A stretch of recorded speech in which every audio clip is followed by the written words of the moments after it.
Como prometido, voltei. Cá estou novamente.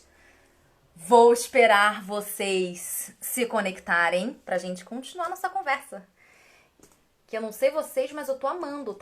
Eu tô aprendendo com a Renata. E olha que eu. É minha prima. Que já acompanho ela, conheço um pouco da história, mas a gente não conhece ali a vivência. Então. Ai, ai. Voltando. Vou esperar o pessoal entrar. Tô adorando, gente. Espero que vocês. Acho que com certeza vocês também estão amando, né? Não tem como não gostar. E agora a gente vai um pouco para essa segunda parte da conversa que eu acho que é muito relevante também. Muito, muito, muito importante. Que lindo vocês voltando! Que bom! Porque a Rê explica bem, né? Ela fala fácil. Então a gente consegue entender e tira. Eu aposto que vocês já aprenderam muitas coisas com as informações que ela passou. Isso, e a vivência delas, né? A gente tá falando de autismo sob a ótica de uma mãe, né? E sim, Dani, a Rê é profissional no assunto. Ela é profissa. Ela tinha que falar muito mais sobre isso. Vou esperar mais um pouquinho as pessoas entrarem. Não, mentira, já vou chamar a Renata. Porque eu sou uma pessoa ansiosa, não consigo esperar. Eu nem sei se ela entrou. Entrou? Ah, entrou sim. Ó, bem louca. Eu aqui não vendo.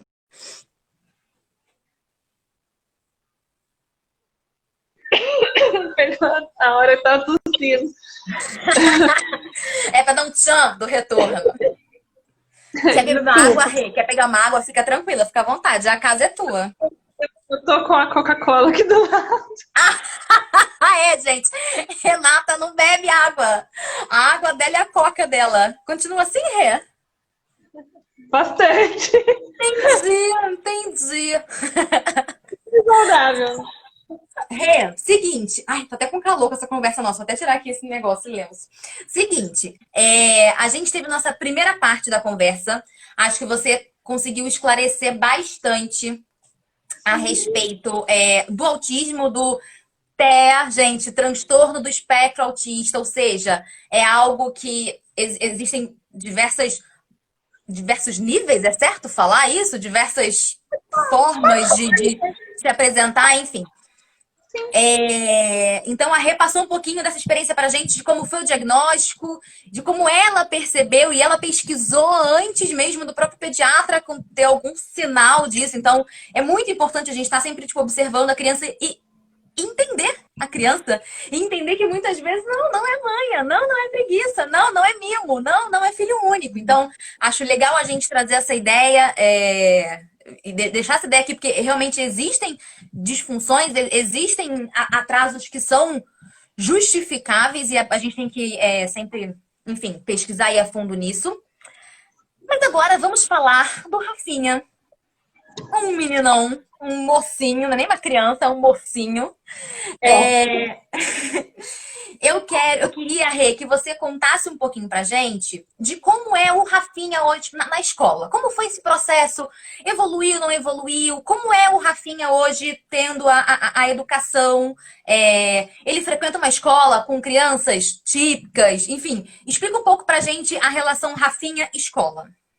O Rafa, ele tá numa escola, a gente fala escola regular. Ele tá numa escola com crianças que são neurotípicas. É uma escola normal, né? Vamos dizer assim. Tá bom. É uma escola normal. Normalmente a gente fala a escola regular, que é a escola normal. Aí você tem a regular inclusiva, né? Que tem alunos de inclusão.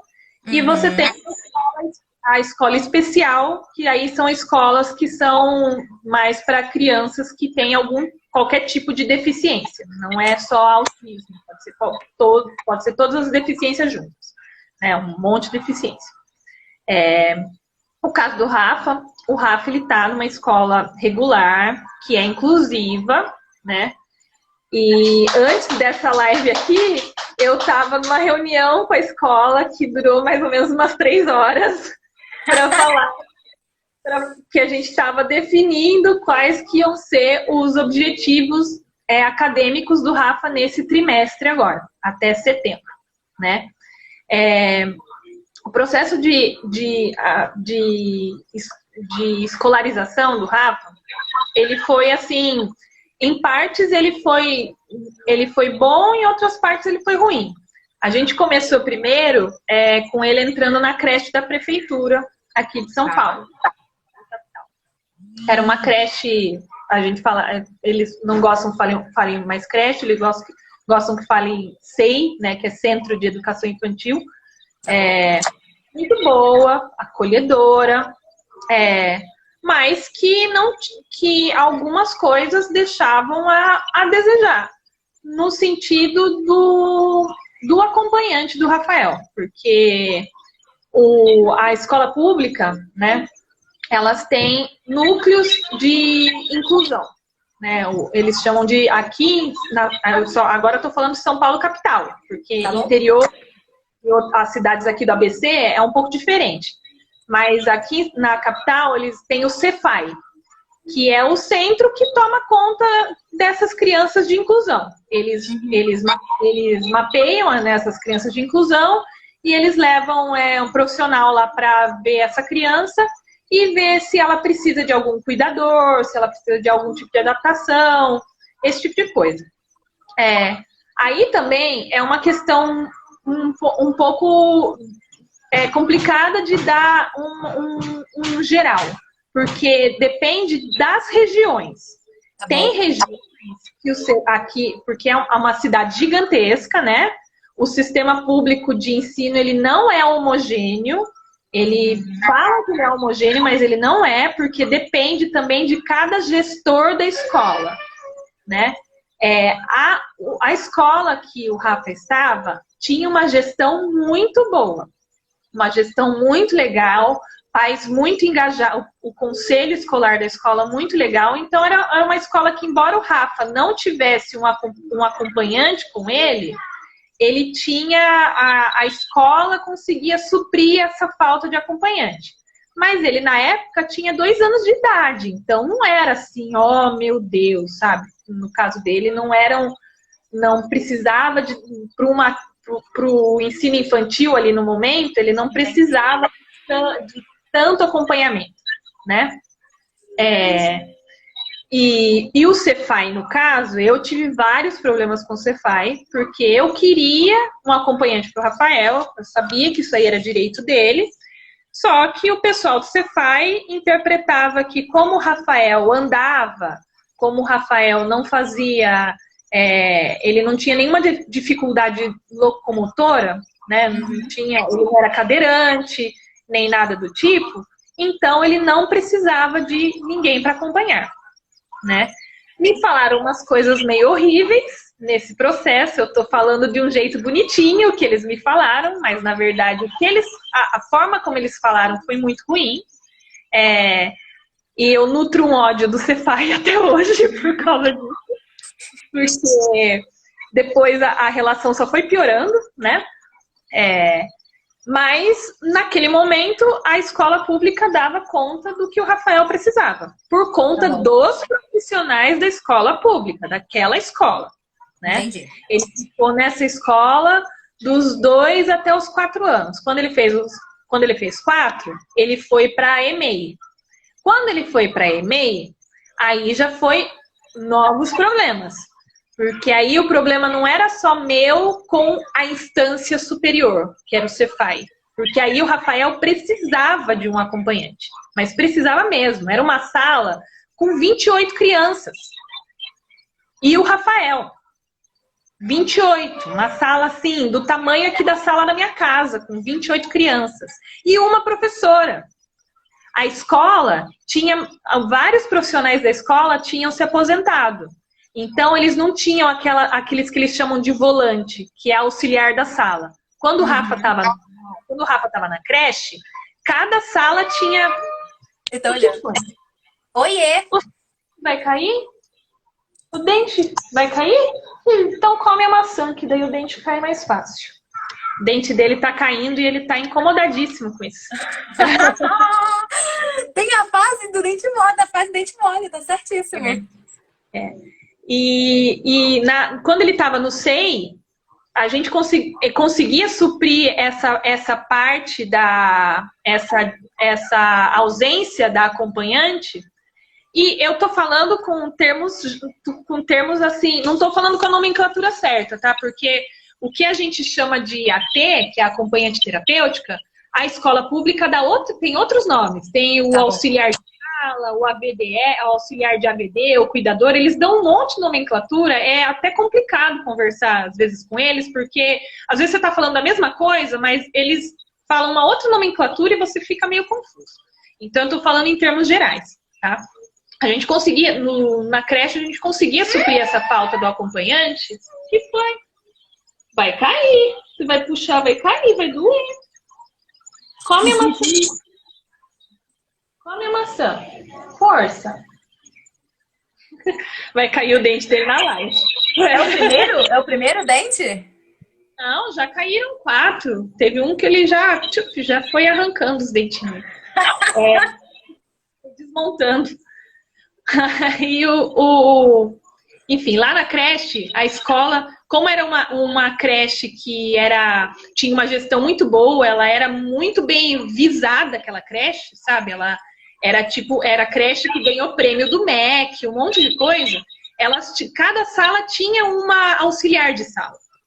Então, eram poucas crianças e uma auxiliar. Essa auxiliar acabava fazendo as vezes de acompanhante do Rafael. Entendi. Né? Foi o contrário. Eram muitas crianças na sala e uma auxiliar para a escola inteira. Tinha criança lá, que não era só o meu filho, que não conseguia, que não sabia limpar o bumbum direito ainda, sabe? E tinha que aprender no banheiro sozinha, porque essa auxiliar não dava conta de todas as salas. Nem tinha como, né? Ela não tem como estar em todos os lugares ao mesmo tempo. E aí também tinha a questão de que o Rafael fazia terapia de manhã e de tarde que ele ia para a escola. A escola lá, todas as escolas da minha região... A Dani tá falando e eu concordo. Eu tô vendo a hora que ele vai tirar um dente. Ao vivo pra gente. Tá quase. Você vai conseguir. Desculpa, porque eu tô vendo ele ali, ó. Aqui, ó. Ele tá já saindo sanguinho aqui. Vai dar certo. Ô Rê, se você quiser ir lá ajudar ele, não tem problema nenhum, tá? Fica à vontade. Isso aqui é bate-papo. Ele consegue, o pai dele tá aí. O papai tá aí. E aí, nessa EMEI, né, muitas crianças tinham essa questão do horário. As escolas da minha região, elas eram integrais. E o gestor da escola não aceitava que o Rafael fizesse terapia de manhã e de tarde fosse para a escola. Ele falava que eu estava roubando vaga de pais que precisavam trabalhar e deixar os filhos lá. E eu tinha que chegar e falar, eu não estou roubando vaga, é a vaga do meu filho. Vocês vão dar terapia para o meu filho aqui na escola? Se vocês derem as terapias aqui na escola, ele fica na escola, sem problema nenhum. Agora, se vocês não dão, ele vai vir na escola no meio período. É isso, a lei está do meu lado. Vocês não tem que chegar e falar ao contrário. Ou me deem uma escola que fique a 2 quilômetros da minha casa, porque é essa região que a pública cobre, né? Que fique a 2 quilômetros da minha casa e que seja meio período, né? Olha, foi barbaridade. Enfim, eu tive muitos problemas nessa EMEI. Eles não queriam que tivesse uma acompanhante. Eu sugeri levar uma acompanhante no meu próprio bolso para lá, né? Algo que pela legislação não tem legislação para isso, né? Na verdade, mas eu sugeri assim, gente, eu preciso disso, eu não vou cobrar nada de vocês, não vai dar nada, sabe? Aquelas coisas, porque tem escolas que fazem isso, tem gestores que fazem isso, né? Mas depende da boa vontade do gestor, né? E depende também do gestor fazer essa briga com o Cefai, porque o Cefai dizia que meu filho não precisava. Só que chegava nas reuniões da escola, o meu filho não tinha nenhuma atividade feita. Não tinha nem rabisco em papel, não tinha nada. Sabe? As crianças tinham cadernos com coisas feitas e o meu filho não tinha nada. E na terapia ele fazia um monte de coisa. Pintava tudo, comigo ele fazia coisas. E por que na escola ele não estava fazendo? Qual que estava sendo o problema ali? E eu tava levando o terapeuta na escola, tava marcando reunião, tava fazendo todas as coisas. Eu sempre tive muita boa vontade nesse sentido, porque a gente vem de uma família de professores. A gente sei como que é difícil a profissão de professor. Eu tava lá para ajudar, eu dava material, eu pegava livro, eu dava livro para a professora, eu imprimia livro, eu imprimia curso, levava um monte de coisa. Só que era falta de vontade do professor, né? Era falta de vontade da gestão. A professora podia estar estafada, imagino que tivesse mesmo. Eram 28 alunos na sala, cada um com uma questão. Só que a profissão de professor é essa, gente. É isso que eu posso fazer. Por conta disso, eu ia deixar o meu filho e fingir que estava tudo bem? Eu não conseguia, né? Por sorte. Hã? Não, Né? tá certo. Chegou num ponto que a gente fez uma reunião que a terapeuta do Rafael chegou lá com uma folha sulfite e falando assim, olha, professora, quando o Rafael estiver numa situação X, você age desse jeito. Quando ele faz, ela fez tipo um mapa mental, assim, para a professora, sabe? Uhum. Super resumidinho, para a professora, tipo, bater o olho, que nem um calendário, sabe? Bater o olho e ver. Ele fez isso, você faz desse jeito. Você fez isso, ele faz desse jeito. Uma folha sulfite.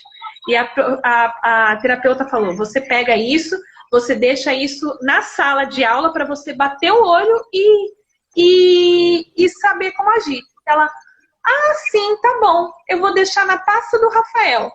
Colocou na pasta do Rafael e daí a gente falou, mas essa pasta fica onde? Fica fácil acesso para você? Fica dentro do armário. Mas como que você vai acessar? Que horas você vai acessar isso? Ele faz isso na hora que der o acesso. Enfim, aí uma briga com o diretor também, que o diretor falou umas coisas horrorosas, foi a pior reunião da minha vida. Eu mandei até uma denúncia para o Ministério Público disso daí, do que esse diretor falou e de tudo. Eu tenho os áudios até hoje, eu não tive coragem de apagar nada ainda, porque eu não tive coragem, né, de apagar, e de vez ou outra eu escuto aquilo lá só para me dar raiva de novo, né?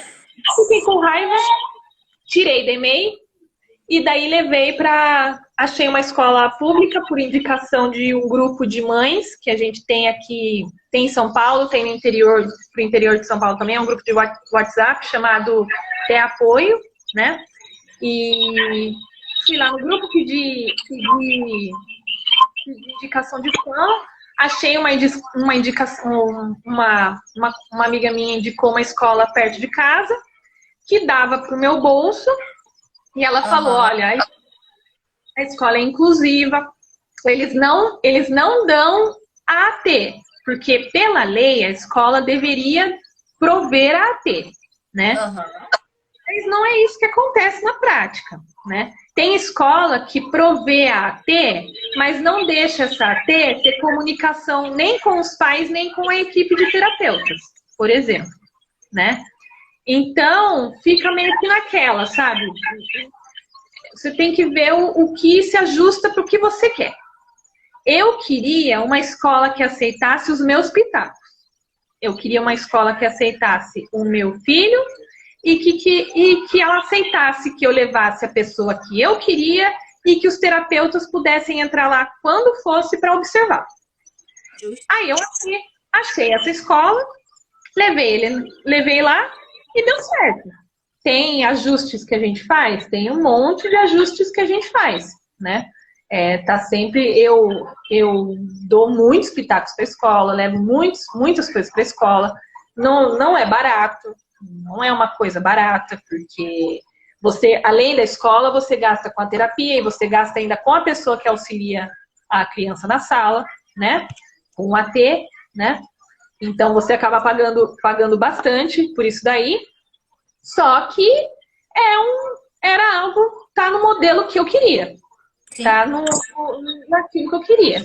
Então hoje ele tá numa escola, toda essa conversa, toda essa enrolação minha aí. Enrolação nada! Você tá mostrando para as pessoas, é porque a gente, Rê, quem não faz parte de, digamos, minoria, não sabe o que que é. A gente pode falar, eu quero muito, nossa, eu prezo muito por um mundo inclusivo, mas não sabe o que acontece, não sabe o que você está passando com o Rafinha. Então é importante contar para conscientizar as pessoas. A gente precisa sim de políticas públicas sobre isso. Tipo, a gente pode fazer, obviamente, nossa parte, a gente já vai falar disso, mas Eu olha acho a que é luta que a Renata, que a Rê tá contando pra gente que ela teve com o fato de querer que o filho estude, que o filho aprenda, que o filho interaja. Então, tipo, gente, é um absurdo. Então a gente tem que. É um pra absurdo. sentir desconforto, é pra se sentir incomodado, porque isso não faz parte da realidade da grande maioria de pessoas que estão aqui assistindo a gente, mas é muito relevante a gente levar isso em consideração, a gente parar pra pensar nisso. Então, não deu volta, não. Você tá contando a sua história e é por isso que eu te chamei aqui. Essa questão da escola, eu acho que é a maior polêmica, na verdade, que a gente tem hoje em dia, assim, no mundo de autismo, né? É a questão que mais dá dor de cabeça. Porque não tem uma escola que seja maravilhosa, tanto escola regular quanto escola especial, nunca vai ter uma maravilhosa, né? Sempre vão ter, às vezes ela é muito boa para um pai, para uma família, e ela é muito ruim para outra família, tem isso também. Às vezes é uma escola que ela é boa, mas ela não está de acordo com o que você quer. Às vezes é isso, sabe? Não é o que eu quero, então a gente troca. A gente tem uma legislação boa para essa parte de escola, que precisa de alguns ajustes, tem coisas da lei que ela precisava ser ajustada. Essa parte da acompanhante terapêutico, né, do AT, do mediador, é um dos pontos que a lei não deixa claro quem é, ele não deixa claro quem vai ser esse profissional de suporte, ele não deixa claro qual é a especialização dele, não deixa exatamente claro se é a escola ou se são os terapeutas que vão atestar que é necessário esse profissional. Uhum. Então, ela tem ainda muitas coisas a melhorar. Mas no papel, assim, no quesito, o que temos no papel, o que a gente tem no papel é uma legislação boa, só que ela não se faz cumprir. Às vezes, tem, por exemplo, tem a Fernanda, eu não sei se ela está agora na live, mas ela estava na live. A Fernanda, ela conseguiu todas, ela mora em Diadema, né? Diadema aqui do lado de São Paulo. Ela conseguiu todas essas coisas pro filho dela na escola pública. Ela conseguiu AT, ela conseguiu adaptação de currículo, ela conseguiu tudo. Mas em Diadema, numa escola específica. Às vezes, lá em Diadema mesmo, uma outra mãe que está numa escola de um outro bairro não consegue. Então, ainda é meio um pouco... É uma questão bem complicada essa daí da escola. Às vezes tem escola... Eu trabalhei de AT também, em escola, né? E aqui de São Paulo. E tinha uma escola que ela, assim... Ótima escola. Ela tinha um ambiente físico maravilhoso. Ela tinha um núcleo de inclusão dentro da escola. Só que esse núcleo de inclusão não aceitava a intromissão dos terapeutas. Intromissão entre aspas. Não aceitava que os terapeutas fossem lá observar a criança, fossem lá e falassem, olha, vamos definir esses objetivos aqui, vamos ver a melhor estratégia, porque os terapeutas são parte essencial. Não tem como você falar, por exemplo, de educação de uma criança com deficiência sem você colocar os terapeutas juntos. Porque eles também estão vendo essa parte pedagógica. As coisas que ele trabalha na fono também são coisas que vão influenciar para a parte pedagógica dele. A parte que ele está trabalhando na psicoterapia também são coisas que vão que tem estratégias ali que vão ajudar na escola. E tem uma claro que saúde e educação, são diferentes, mas precisa ter uma ponte entre elas, sabe? Porque uma pessoa com deficiência, isso daí não é totalmente separado. Você pega, por exemplo, uma criança que tem uma dificuldade motora e ela faz fisioterapia. Esse fisioterapeuta tem que chegar para o educador físico, né, para o professor de educação física e falar, olha, essa criança ela pode fazer exercício X, Y, Z. Ela não pode fazer isso aqui, porque a gente ainda está trabalhando que ela tenha força no tônus muscular não sei onde. Se você trabalhar isso com ela, pode vir uma lesão. faz esses exercícios assim, que a gente tá... Aí você vê se você vai fazer isso com futebol, vai fazer... Aí você vê a forma como você vai fazer esse exercício. Mas nós estamos trabalhando, por exemplo, ganhar tônus muscular de tal forma. Ah, sabe por que o seu aluno não está conseguindo escrever direito? Porque ele tem dificuldade na coordenação motora fina, ele tem dificuldade na pega do lápis. Então, você, professor, faz ele fazer exercício assim na sala, faz ele pegar no lápis desse jeito. As coisas são interligadas, só que aí o professor vai para o lado deles. Ah, você me deu essas informações, que ele tem essas dificuldades na parte motora, então eu vou trabalhar na sala assim com ele. Entendeu? É um trabalho em conjunto, é complementar, óbvio, não tem como... Não são excludentes, não são separados. Não, ainda não conseguiram entender isso, sabe? Eles acham, às vezes, que você está querendo dar pitaco em coisa que você não sabe, né? Coloca o carregador, filho. Tá ali, ó. É o carregador do tablet. Coloca o carregador. Tá lá, ó, do lado da tomadinha ali. Força aí que você consegue. Vai lá, campeão. Você falou bastante aí da sua luta, explicou um pouco pra gente como hoje, por mais que existam, enfim, leis, essas leis não se fazem, não são cumpridas, depende muito aí de gestores, de escolas, enfim.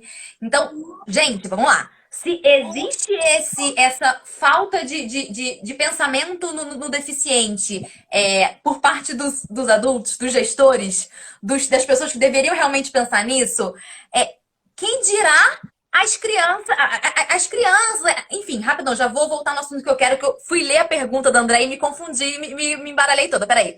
O Rafa continua com a visão perdida? Se não, quando identificou que melhorou? O Rafa melhorou. Responde aí a pergunta, porque não vai... Estamos misturando vários assuntos aqui. Eu tô como mediadora, ó, 10 hoje. É que eu tô emocionada. A gente fala o contato visual. Melhorou bastante, sim. Melhorou na terapia, viu? Ele faz uma terapia que se chama... de uma linha chamada ABA, que é a Análise do Comportamento Aplicado, né? E na terapia foi trabalhado isso do contato visual.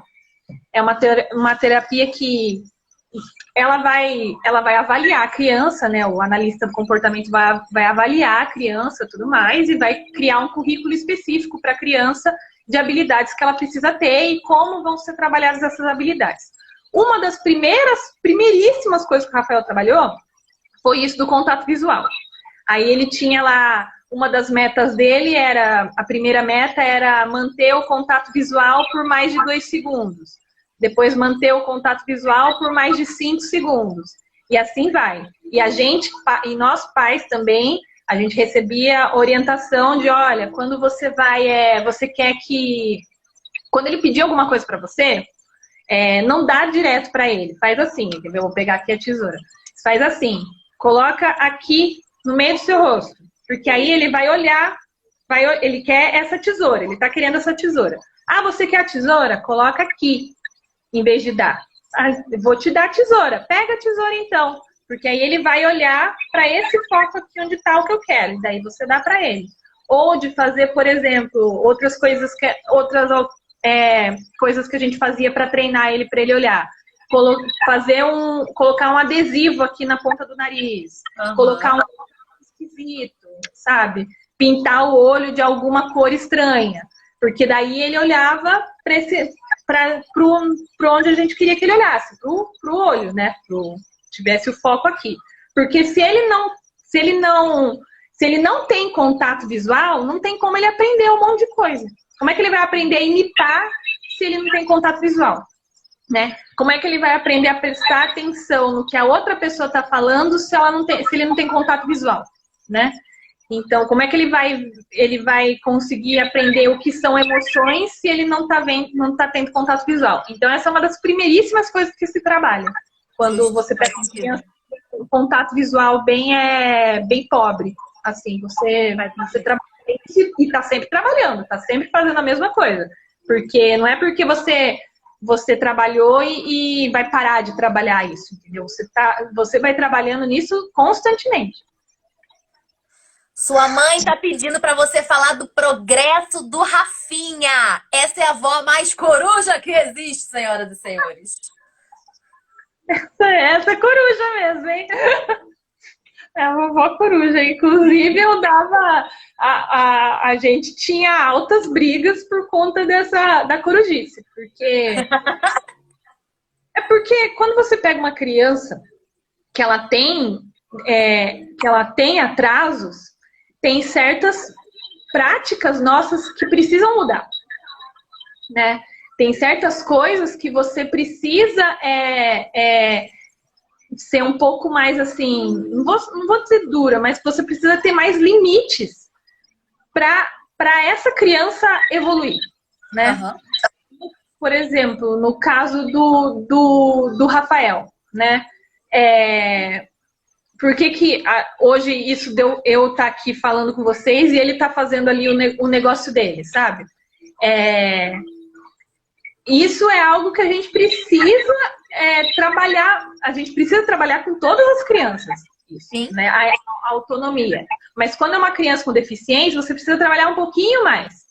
Então, às vezes, para avô, para avó, ou até para os pais mesmo, que tem aquela coisa de, sabe, de você querer dar bastante as coisas para a criança, uhum. de dar tudo na mão, não sei o quê, às vezes você tem que cortar um pouco isso. Porque senão a criança fica muito acomodada naquilo. E para uma criança com atraso, essa acomodação é difícil de tirar depois. Entendeu? É difícil depois você começar a exigir mais da criança, sendo que ela nunca foi exigida isso. Então você tem que estar sempre exigindo. Claro que você dá mimo, que você dá várias coisas, mas você tem que estar sempre exigindo. Então a minha mãe, ela é coruja, mas ela diminuiu bastante a corujice por causa do... Justíssimo. Sofreu disso aí. E Rê, alguém tinha perguntado, acho que foi a Gabi que perguntou lá atrás e os comentários sumiram. Como é hoje a relação do Rafinha com as crianças na escola, com os coleguinhas? Ele brinca com as crianças, ele interage com os coleguinhas, assim. Ele ainda tem bastante dificuldade ele não mantém conversas, por exemplo. Ele ainda não faz grandes conversas com os colegas. Ele faz no máximo um comentário ou outro com os coleguinhas. Mas ele é muito carinhoso com os colegas. Ele gosta dos coleguinhas. Ele tem os coleguinhas preferidos dele, né? Como todos nós. Ele tem coleguinhas que auxiliam. Na verdade, na sala dele, todos os coleguinhas auxiliam bastante o Rafa. E eles entendem, eles sabem que o Rafael que ele é autista, eles têm uma relação boa com a AT do Rafael também. As crianças, às vezes, aprendem mais rápido do que os adultos na hora de fazer as coisas, sabe? Tem um coleguinha do Rafa que ele não é assim, um coleguinha muito próximo do Rafael. Mas teve uma... E ele estava conversando com outro coleguinha sobre autismo. E estava falando, eu sei como é uma criança autista. Na minha sala tem um coleguinha assim, a gente tem que fazer assim, assim, assado. Às vezes ele grita, a gente não pode falar para não gritar, a gente tem que fazer assim, assim. E ele já sabia, e ele encarou assim, estava falando com uma naturalidade super normal, né? E os colegas foram aprendendo isso com ele. Mas a escola também foi trabalhando nesse quesito, de naturalizar essa coisa, sabe? Ele grita, o Rafael gritava muito quando ele entrou na escola. Gritava assim, você ia falar com ele, ele soltava berros. Eram berros horríveis, que incomodam as crianças, obviamente que incomodam. Mas aí o que o mediador fazia? O mediador chegava e conversava com esses colegas e falava, olha, quando o Rafael gritar assim, vocês não deem bola, ignora. Que eu vou resolver essa situação, mas ignorem. Se vocês derem atenção para isso daí, o Rafa vai gritar mais, porque ele quer a atenção de vocês na hora que ele está gritando. E a gente tem que ensinar que não gritando ele não vai conseguir nada. Que gritar é a hora que vai jogar. Então os colegas foram encarando isso daí com naturalidade.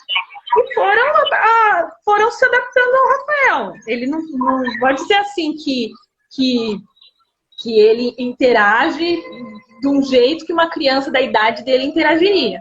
Mas ele tem interação com os colegas, agora que está na aula online, os colegas, ele diz oi para os colegas, ele faz trabalhinho com os colegas, de trabalho online, ele brincava com os coleguinhas, ele ia aprendendo a dividir as coisas com os colegas, né?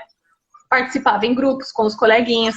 Então ele interage, ele tem interações com crianças. Quando vai em parquinho, ele vai atrás de crianças para brincar com as crianças também, né? Só que precisa ainda ter um adulto para mediar algumas coisas que ele não consegue falar. Justo, faz sentido. Ele é lindo! A tia Vanildinha tá aqui perguntando. Ju, pergunta pra ela que uma criança com menos de 1 ano que fica muito tempo vendo desenho, muito concentrado, isso pode ser uma característica? Então, só isso isoladamente não. Porque vamos ser sinceros, né? Isso não sou eu falando, isso é pesquisa falando. Os eletrônicos são muito chamativos. Desenho é muito chamativo. Sim. E os eletrônicos, por si só, eles deixam a pessoa mais concentrada só naquilo e não nas outras coisas. Então, dizer que só a criança que só isso é uma característica, não. Tem que tem que ver outras questões que estão com isso. Ela fica muito tempo nesse desenho, mas na hora que você tira o desenho dela, ela, por exemplo, ela brinca com outras coisas, ela pede o desenho de volta, ela pede esse desenho de volta de uma maneira funcional. Funcional que a gente diz apontando, ou eu quero isso. No caso, é uma criança pequenininha, então apontando ou fazendo assim para pegar de volta, olhando para você para pegar de volta. Então você tem que analisar outras coisas que estão junto com isso. Quando você pega daí o global, tem isso do desenho, daí você pega mais 3 coisas que são características que não são normais, assim, que não estão naquela média boa, aí você se preocupa com isso. Agora, se é só isso daí, e as outras coisas não parecem ter nenhum tipo de prejuízo, então você não é uma característica para autismo. Pode ser só que essa criança está passando bastante tempo com eletrônico. Entendeu? Boa. E Rê, a gente falou um pouquinho do Rafinha na escola. Acho que tem muitas mães aqui assistindo, ou futuras mães. Como é que a gente fala, ou qual a importância de falar sobre deficiência com uma criança? Como é que a gente explica para uma criança isso? Porque assim, a gente pode falar tipo, não, mas a criança não entende, não tem problema. Não, criança entende, criança sabe, e criança, se a gente não instrui corretamente, a gente vai enfim, a criança daqui a pouco tá reproduzindo aí o preconceito e a falta de inclusão, né, com uma pessoa com deficiência. Então, conta um pouquinho qual é a sua visão de como é que a gente consegue conversar com uma criança sobre deficiência.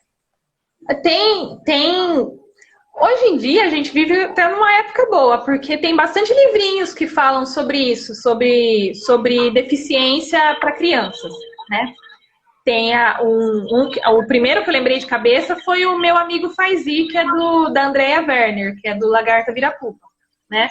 Que é um livrinho que fala de um coleguinha de uma criancinha autista, a menina descrevendo o coleguinha, falando, olha, esse meu coleguinha, ele é diferente. Quando ele gosta muito de ver borboleta, ele não gosta de brincar de bola, mas ele gosta de brincar disso, brincar daquilo e brincar de não sei o quê. E ela descreve uma criança para daí no final chegar e falar, isso daí é uma criança autista, né?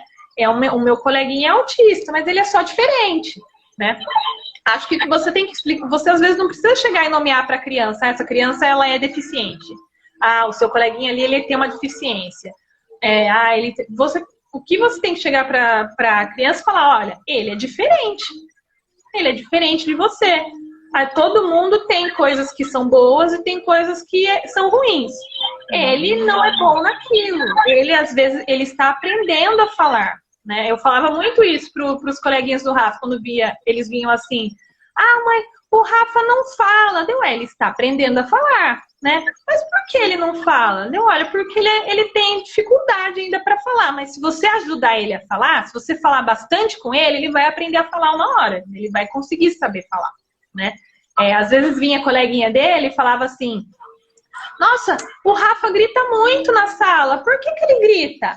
Eu falei, pode ser várias coisas, às vezes ele estava irritado, né? Nossa, mas ele grita muito, meu ouvido fica dolorido. Daí eu falei assim para ele, mas você também grita, que eu sei, que a professora falou que você grita. Todo mundo na sala grita dele. A gente grita mesmo. Deu, então, o Rafa, se vocês pararem de gritar, o Rafinha vai parar de gritar também. Ele não vai ver ninguém gritando, né? Então, acho que o que a gente tem que falar para as crianças é que elas são diferentes, sabe? Você parte daí. Todo mundo é diferente. Eu tenho cabelo liso, a Juliana tem cabelo cacheado. As duas coisas são cabelos. Só que o meu cabelo não precisa de tanto hidratante para isso. Da Ju precisa de mais hidratante para fazer os cachinhos. O meu não precisa, porque o meu não tem cacho. Então, é a mesma coisa com as crianças, sabe? Eu não consigo... Essa criança, ela não consegue escrever direito. Mas ela consegue... ela não escreve direito, mas ela consegue fazer isso aqui também. Sempre colocar uma característica boa, sabe? Uhum. Às vezes, a gente foca muito também no que... Para explicar, a gente foca muito no que ela tem de diferente e a gente não pega o igual, né? Ela não consegue fazer isso, mas ela olha no videogame, se você jogasse videogame com ela ia acabar com você no videogame, porque não ia ter, ela arrasa no videogame. Ela é ruim no futebol, mas na hora que ela pega o futebol do joguinho, ixi, meu amigo, nossa, não ia ter jeito. Acho que é mais por aí, sabe? Você falar que elas são diferentes, mas que elas têm coisas que são parecidas e que você também faz. Todo mundo grita, todo mundo um dia teve dificuldade para falar, né? Todo mundo tem dificuldade para escrever algumas coisas, às vezes umas têm mais, outras têm menos. Justo, faz sentido. E criança, quando a gente explica, a criança entende e aceita, porque ela tá ali ainda livre, né? Sem ideia, sem preconceitos, enfim. Então faz também muito sentido. Vai muito da família, vai muito do adulto também, sabe?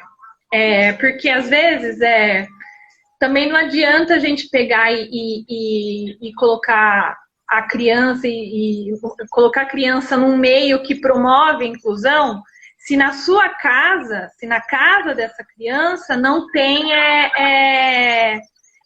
esse tipo de conversa e não tem esse tipo de aceitação. Porque uma hora isso vai se demonstrar. Uma hora a criança vai soltar alguma coisa que aconteceu dentro da casa, que ela ouviu dentro da casa. Então, a conversa sobre o diferente tem que ser nos dois lugares. Tem que ser em escola e tem que ser na casa também. Porque se na casa não tiver, essa criança, uma hora ela vai reproduzir o que ela está escutando. A maior se a criança tem mãe, né? Óbvio, sim. E, Rê, tem outras perguntas aqui que acabaram surgindo. O que é a comunicação alternativa? A comunicação alternativa é assim, qualquer coisa que dê um suporte para as pessoas que têm algum tipo de atraso de fala falarem. Não falarem, se comunicarem. Tá. Porque vamos pensar, a gente tem que pensar a partir do princípio assim, que a gente não se comunica só pela fala. A gente se comunica de várias formas. A gente se comunica com o nosso olhar, a gente se comunica com os nossos gestos, a gente se comunica com placas, a gente se comunica pela escrita. Então, se essa pessoa tem uma dificuldade para falar, a fala propriamente dita, você tem que achar um outro instrumento para que ela se comunique. Pode ser linguagem de sinais. Linguagem de sinais é um tipo de comunicação alternativa que virou uma língua, né? Uma língua. Né? O braille é um tipo de comunicação alternativa. A pessoa ela tem deficiência visual, então você precisa achar uma outra forma para ela conseguir ler, certo? Né? Aí, no caso específico de autistas, o que normalmente o que a gente pensa quando fala em comunicação alternativa? A gente pensa em comunicação por imagens, por exemplo. Tá. Que é, eu tenho até aqui a coisinha. Que é, por exemplo, você fazer isso aqui. Tá dando para ver? Tá dando pra ver. Oi. Oi. É um oi, né? A criança vai, ela quer falar um oi para a pessoa, ela não consegue falar, ela mostra, dá essa plaquinha para a pessoa. Ela está falando oi. Você que consegue falar, lê para ela e fala: oi, oi, você está falando oi, oi, que legal, né? Tem vários tipos. Tem isso que faz, agora com o celular, tem isso que faz no aplicativo. Você baixa o aplicativo, né? E tem um aplicativo chamado Let Me Talk, que aí é igualzinho isso. A criança vai e ela escolhe as imagens, ela forma a frase, eu quero biscoito. Aí ela chega, no caso, para mim, né? Eu sou a cuidadora dela, e ela clica lá, o aplicativo vai falar, eu quero biscoito. Você quer biscoito? Vamos pegar biscoito. Entendeu? Isso que é comunicação alternativa, é qualquer forma que você usa para essa criança conseguir falar. Seja por imagens, seja pelo aplicativo. Tem outros tipos de aplicativos, de programas que são para crianças que não têm mobilidade. Aí não é nem autismo, é deficiência em geral. Elas não têm mobilidade nenhuma no corpo, né? Elas só conseguem movimentar os olhos e elas daí, pelo olhar, elas selecionam as palavras e formam as frases, né? A forma que o Steve Hawking falava, por exemplo, com aquele... Exato, eu lembrei dele quando você falou agora, sim. Alternativa.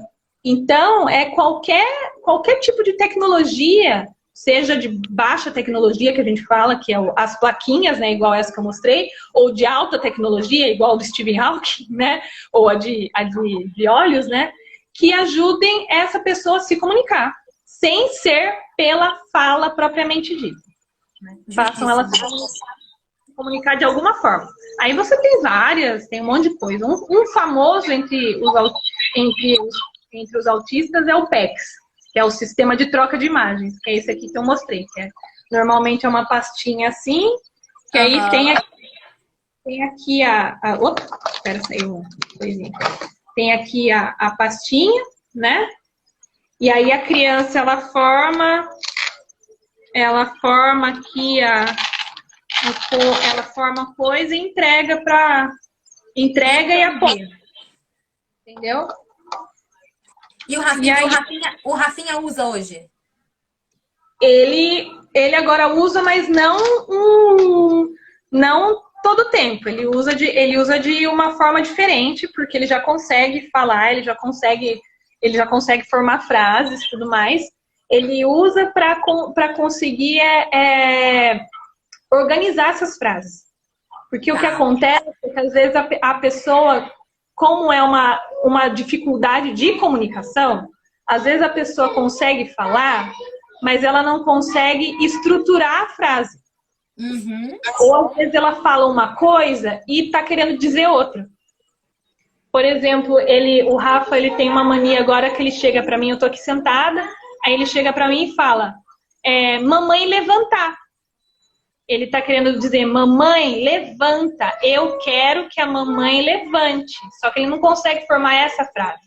Então, quando eu uso isso daqui para formar essa frase, mamãe, eu quero levantar, ele consegue organizar a cabecinha dele para falar dessa forma, para conseguir organizar essa frase. Às vezes ele vai fazer um comentário para mim sobre alguma coisa que ele está vendo, aí ele fala assim... Peppa, senhor espantalho bravo, desenho. Aí fica, o que você falou? Aí ele falou jogou um monte de palavra, mas não formou uma frase. Então daí eu recuo a comunicação alternativa para ele formar a frase direitinho, e daí a Peppa ficou brava com o desenho do senhor espantalho. Entendeu? Aí vai ajudando ele a organizar essa frase. Mas porque ele não falava nada, né? Ele até aos 3 anos de idade, o Rafael não falava nada. Então, E agora tá aí, ó, com o dente quase caindo. se desmontando, mas tá aí. Rê, eu queria agradecer você imensamente pela sua disponibilidade, pela aula que você deu pra gente. Acho que todo mundo tá saindo dessa live aprendendo demais. Ou então parando pra refletir. Eu acho que daqui pra frente você fez a diferença em muitas pessoas, Rê, de verdade. Então, eu quero te agradecer pela sua disponibilidade, pelo seu linguajar fácil pra gente entender. E eu queria parabenizar novamente e exaltar a mãe, esta mulher, senhoras e senhores, que, nossa, o que ela fez já de curso, o que ela já leu, o que ela briga e luta e se informa e abraça a causa e pesquisa. Então, assim, gente, é uma mãe, é um exemplo de mãe, é um exemplo de mulher. E o Rafinha realmente transformou a Renata para uma Renata muito melhor do que já era. Então, Rê, muito, muito, muito obrigada. Obrigada. Agradeço por poder estar falando. Desculpa qualquer coisa. Não sei Parece, Renata, mas meu Deus. se consegui explicar todas as coisas. Eu enrolo bastante para falar. Mas... O Rê, você explicou super bem. Foi lindo. Foi mais claro que isso, impossível. Você sabe muito, você fala ali com uma naturalidade. Então, cara, muito obrigada. Muito obrigada pela participação do Rafinha também, que tá lindo. Vão atrás de médico, por favor. Desculpa, fala de novo, não deu pra ouvir. Com alguma dúvida dos seus filhos, né? Vão atrás de médico. Insistam. Se esse médico não falar, vai atrás de outro. Porque Isso aí. vai atrás de médico. Não deixa passar, não. Tá com a pulga. Se tá achando que tem alguma coisa estranha, não deixa passar em branco, não. Vai atrás, porque Isso aí. porque antes a gente ficar com a cabeça sossegada de não é nada, do que ficar com a minhoca na cabeça o tempo inteiro e nisso vai passando o tempo. Exatamente, exatamente. Minha mãe tá falando pra chamar o Rafinha. Ele tá por aí? Tá aqui, Rafa. Rafael. Deixa ele brincar também. Minha mãe Vem cá. já viu. Vem aqui. Vem cá. Vem aqui, ó. Do lado da mamãe. O que tá doendo? O pé tá dormindo. O pé tá dormindo. Acorda, Tá pé. dormindo! Acorda, pé. Rê, um beijo enorme pra você. Muito obrigada. Um beijo pro Rafinha, pro Dani, pra todo mundo. Gente, muito obrigada pela participação. Tenho certeza que vocês estão saindo aí muito melhor, que vocês entraram com muita informação sobre o autismo, porque a gente tem que falar sobre isso, a gente tem que sentir esse desconforto e começar a pensar sobre isso, porque acho que é o pontapé inicial, bem inicial, pra gente ter um mundo um pouco mais inclusivo, né, Rê? É isso. Gente, obrigada. Boa noite, gente. Beijo. Obrigada de novo, Rê. Arrasou. Obrigada. Beijo, gente. Tchau.